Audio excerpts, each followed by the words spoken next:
somebody with you. So this is, like I said, the most important way you guys can support right now, and I'll have all the information up on the Facebook page tonight. Thank you guys so much. Okay guys, we have another lady. She actually came all the way from Cherokee tonight to help support us, as did Gil, but I want to bring her over. She's wanting to talk about another thing that we're going to collect clothing for the children there, and I'll let her elaborate more on that. Yeah. And talk about DC. Hello, my name is Michelle Bradley Wesley, and I'm from Cherokee. My daughter and I went to North Dakota about a month ago and took supplies from... And we can hear you. In Cherokee that had donated stuff. I got a speaker thing. Okay. But we went up there, and it's, I don't know, I don't understand why everybody up there's thinking that they're so dangerous, because whenever you go into the camp, they stop you, security stops you, and make sure that there's no alcohol, no drugs, no weapons, and they make sure that you're there to be peaceful and prayerful and together with them to protect the water. And we also went to DC last week for the court hearing decision, and we were all down and depressed whenever they said that the judge had ruled against them. But we were there. We were still there and gathered whenever they said the Department of Interior and Obama's administration had overturned the judge's ruling. But we plan to go back up there in November sometime. But we have a private foundation that we've organized for my late daughter. It's called Tawny's Kids Fund. There's a Facebook page, but we're going to have winter clothing donation spots, and we've got them here in Knoxville. There's some in Chattanooga, Lawrence, Kansas at Haskell, Tahlequah, Oklahoma, Mississippi, Asheville, North Carolina, Silva. So there's all kinds of different places that people can donate stuff for these kids, but there's also a list that the camp needs and the adults need. And one of the medicine men up there from Durango, he messaged me this morning and said they're needing propane heaters along with the propane. But I've got some flyers. I don't have a lot, but if anyone's interested in donating, you can go on Tawny's Kids Fund Facebook page and find out where there's a contact for the Knoxville area to donate stuff. Thank you. Another place, if you're interested in helping support by donations, you can do a monetary donation through the GoFundMe and the PayPal accounts for Standing Rock. Google that, you'll pull up the right link. But Gary, if there's nothing else, I'd like to transition back over to the rock so we can paint. That'll take a little bit of time. So. Okay.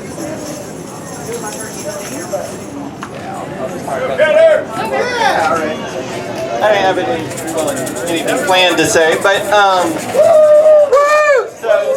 I support Jill Stein. Have y'all seen Jill Stein up at the reservation? She now has an arrest warrant for her out in the Dakotas. And so does Amy from Democracy Now! If you've heard of that alternative news organization, Democracy Now! Is a good source to get some good news. Jamu Baraka is awesome. If we're not allowed to cuss. He's awesome. Jamu Baraka, who here has heard of a Jamu Baraka? Have y'all heard of this guy? Yeah. Vice President for the Green Party ticket. But and he runs the Black Agenda radio website. But anyways, both of those, Jill and Ajamu, if you're concerned about DAPL and so forth, they're the only two candidates who've gone out there. The only two candidates who are even against are for protecting the environment at the current moment. Hillary might say she is. Of course, we know she's not. The rest, we all know where they stand. Now, one thing I heard about earlier was someone was asking about what's the way forward, what's the vision forward. And the vision forward, the thing that, in my opinion, that we got to get to and what we should have in this day and age is called a direct democracy. Yes! Yeah. You heard of direct democracy? Yes! Woo! Okay, I'll wrap it up. Okay. Gotcha. Okay, well, consider Switzerland has a direct democracy. They have the highest per capita income of any country pretty much in the world right now, 3 times higher than the US. They have essentially free school. They have protection for individual liberty rights. Direct democracy is where you decide the laws. You don't pick just a representative who can go willy-nilly and do whatever they want. You don't have to pick red, white, and everything that comes with it. You pick and choose exactly what you want, like you were at a restaurant and you just wanted the best.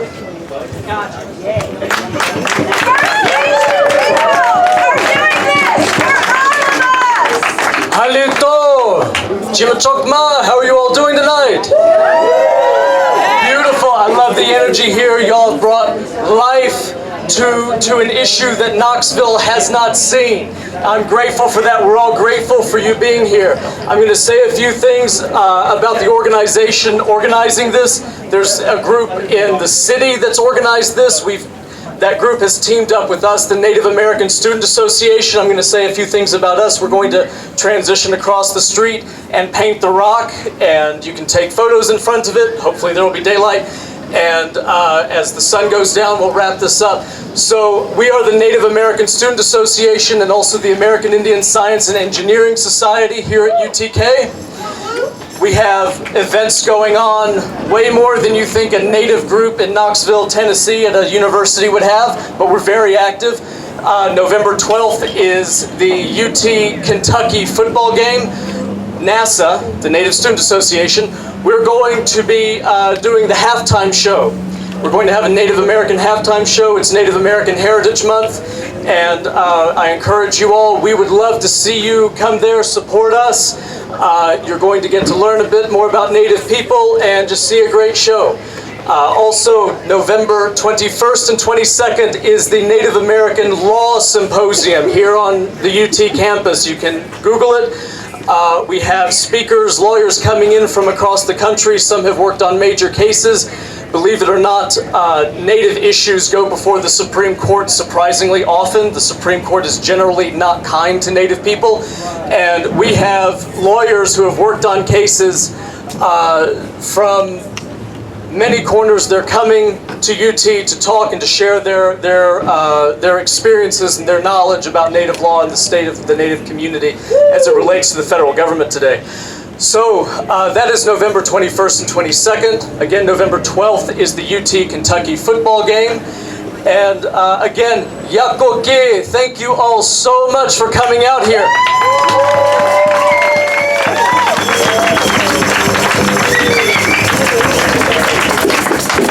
Let's all now transition back across the street, be mindful of the cars. Hopefully they'll be mindful of us. And we're going to offer song and chant and have a good time.